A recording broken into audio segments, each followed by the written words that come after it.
Salut, c'est Marc-Alex. J'envoie un email par jour pour réussir à vivre de la musique à mes abonnés privés. Si ça t'intéresse, tu peux t'inscrire, le lien est dans la description. Les podcasts sont en lien avec les emails envoyés la semaine passée. Bonne écoute. Aujourd'hui, on va voir comment s'exploiter soi-même pour mieux vendre. C'est un peu bizarre comme titre, non? Je vais te montrer comment changer ta façon de voir la vente pour être plus à l'aise avec. C'est ironique parce que j'ai toujours eu vraiment de la difficulté à me vendre. Tu es peut-être dans le même cas que moi. Moi, lorsque j'arrive pour me vendre, ça me rend vraiment mal à l'aise. En plus, ce malaise-là, il se sent. J'ai souvent tendance à voir mon travail peu attrayant pour les autres. Ou de me sentir comme si je devais convaincre la personne devant moi de ma valeur. Et j'attache beaucoup trop d'importance au refus. Comme si le fait que le prospect devant moi ne prenne pas mon service voulait dire « tu n'as pas de valeur ». Mais ce n'est vraiment pas le cas. Alors, comment on fait pour s'en détacher? Je n'aborderai pas le sujet de la manière dont tu dois sûrement t'y attendre. Je ne te montrerai pas non plus comment te vendre à tes clients parce que je ne suis pas en position de te donner des conseils là-dessus, tout simplement.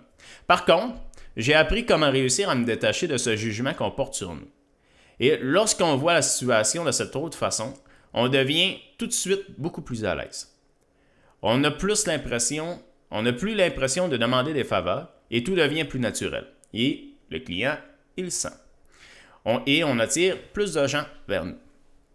On va faire un petit détour. Je te parlais hier qu'en tant que musicien, compositeur, DJ, sonorisateur indépendant, on devenait obligatoirement des entrepreneurs. Dans toute entreprise, on exploite quelque chose ou quelqu'un. J'utilise le terme exploiter, mais pas dans le mauvais sens du terme, comme exploiter quelqu'un, mais plus dans le sens du terme exploiter des ressources d'une entreprise. Une autre facette de l'entreprise, en dehors de répondre aux besoins du client, comme on a vu hier, c'est d'exploiter convenablement ses ressources. Alors, quelle est notre ressource première? Alors, quelle est notre ressource première? C'est nous. On est notre propre ressource. Et tous ceux qui travaillent avec nous, si c'est le cas. À nous de l'exploiter convenablement. Dans mon école de musique, je n'avais aucune difficulté à vendre mes professeurs, mais c'était différent lorsque c'était moi-même. Pourtant, j'avais plus de disponibilité, plus de scolarité et d'expérience d'enseignement. En quoi c'était différent alors? La différence, c'est que si un client arrêtait ses cours avec un de mes professeurs, j'analysais la situation comme un entrepreneur, pas comme l'exécutant. Je regardais d'abord si la demande était toujours là, j'entends ici l'intérêt de la personne à suivre le cours, s'il y avait des points à améliorer dans la structure et le cours lui-même, et je me disais jamais « Ah, c'est la faute du professeur, il n'a pas été à la hauteur ». Pourtant, lorsque c'est un de mes élèves qui arrêtait, c'est un peu la réflexion que j'avais sur moi-même. Changeons ça. Pour y arriver, on va en quelque sorte se diviser en deux. Maintenant, il y a Marc-Alex l'entrepreneur, puis Marc-Alex le musicien, DJ, sonorisateur, compositeur, etc. Ça aide beaucoup à relativiser.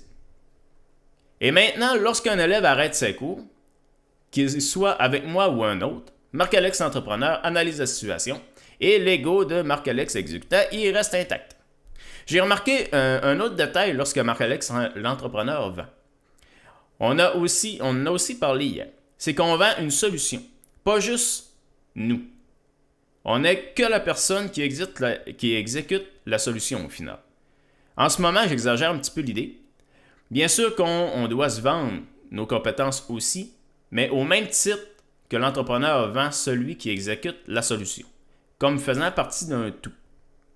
Lorsqu'on réussit à se détacher de notre nous-mêmes exécutant, on peut alors exploiter ses propres ressources au maximum, ou du moins s'en rapprocher.